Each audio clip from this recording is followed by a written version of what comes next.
UP सरकार में मंत्री संजय निषाद जी हमारे साथ लाइव जुड़ चुके हैं। संजय निषाद जी, बहुत स्वागत है आपका न्यूज़ 18 उत्तर प्रदेश उत्तराखंड पर।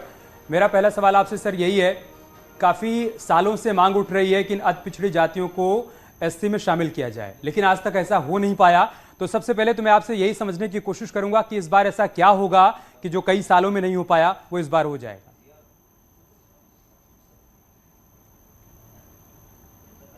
तो पहले आपके चैनल को बधाई दूंगा कि इस मछुआ समुदाय जो 70 साल से सताया गया इन पिछली सरकारों के द्वारा, अंग्रेज़ों मुगलों ने भी सताया था, उनके वजह से हमें आज इस दशा दुर्दशा के कारण के निवारण के लिए काम करने का अवसर प्रदान हुआ। और इनके जो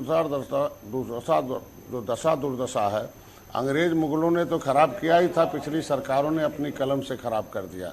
इनसे पूछा जाना चाहिए कि सपने में क्यों 17 पिछड़ी जाति आई, और तो जो है कई 100 जातियां हैं। चंदन उगाएंगे तो चोर आएंगे, बेच नहीं सकते, ये सोचकर आप चिंतित हो क्या?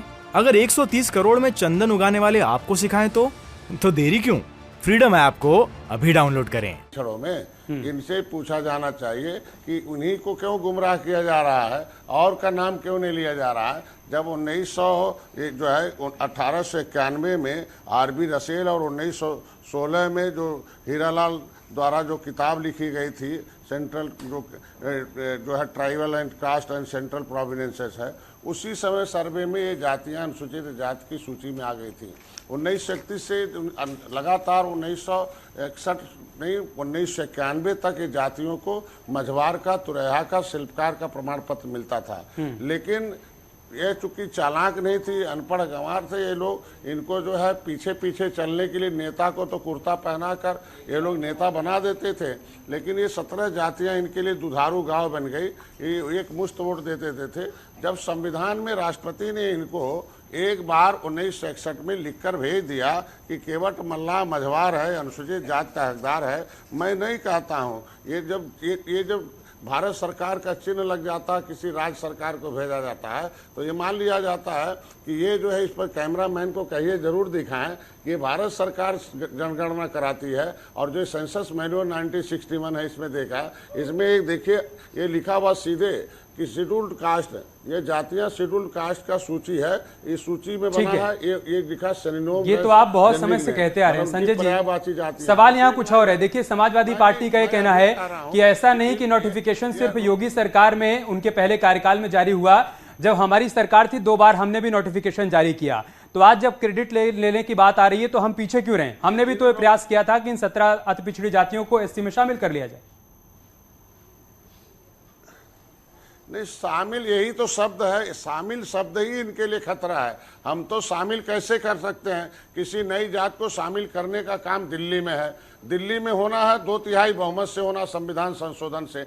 जब सरकार कानून बन गया है कि कामा नहीं लगा सकते हो दिल्ली में, जब होना है, जब हमारा नाम पहले केवट मल्लाह मझवार जो है अनुसूचित जात का हकदार है, सिन्नोम में एक बार दस्तखत कर दिया, और उस जो पब्लिक फाइल 1950 है, जिसमें लिखित जो सर्वे रिपोर्ट है, जिसके अनुसार राष्ट्रपति ने नोटिफिकेशन जारी किया था, इनके सहयोग से कांग्रेस की सरकार 2007 से 2014 चल रही थी। वो फाइल जो है मुकुल वासनी और शैलजा ने गायब करा दी। मैं उनके खिलाफ नई दिल्ली संसद भवन मार्ग में एविडेंस के आधार पर आरटीआई में मुकदमा दाखिल कर रखा हूँ।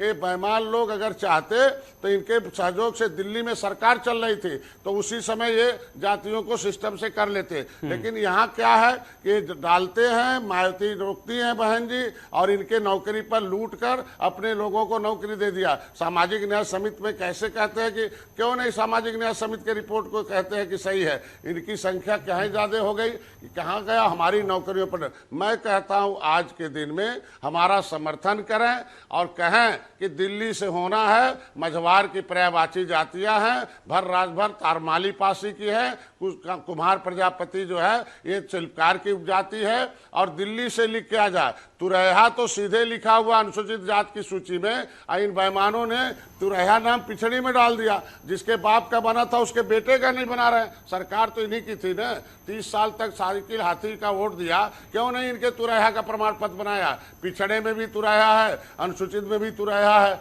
तो ये बताइए, डिसाइड तो यही लोग कराएंगे। मेरा मामला परिभाषित का है। संजय जी, आपकी और ओपी राजभर की मांग में क्या अंतर है, या दोनों की मांगे लगभग सेम है? भैया को बात हम कुछ नहीं करेंगे। भैया को तो बहुत पहले दिखाया था कि 31 दिसंबर 2016 को राज्यपाल ने नोटिफिकेशन करके, तब वो भैया मंत्री थे, हम मंत्री नहीं थे, उनको अधिसूचना दिखाया था कि राज्यपाल जब अधिसूचना कर देता है उस पर कोई न्यायालय काम नहीं करता है। राज्यपाल ने अपने पावर का इस्तेमाल करते लिखा है पब्लिक सर्विस कमीशन धारा 13 में कि हम किसी को नाम पिछले में परिवर्तन कर सकते हैं। राज्यपाल ने नोटिफिकेशन, कुछ ही घंटे का समय बचा है, उसके बाद विधानसभा का सत्र शुरू हो जाएगा, तो देखना होगा कि वहां से क्या खबर सामने आती है। फिलहाल आप बहुत उम्मीद लगाए हुए हैं, इसके लिए आपको बहुत शुभकामनाएं। बहुत बहुत धन्यवाद आपका न्यूज़ 18 के साथ बातचीत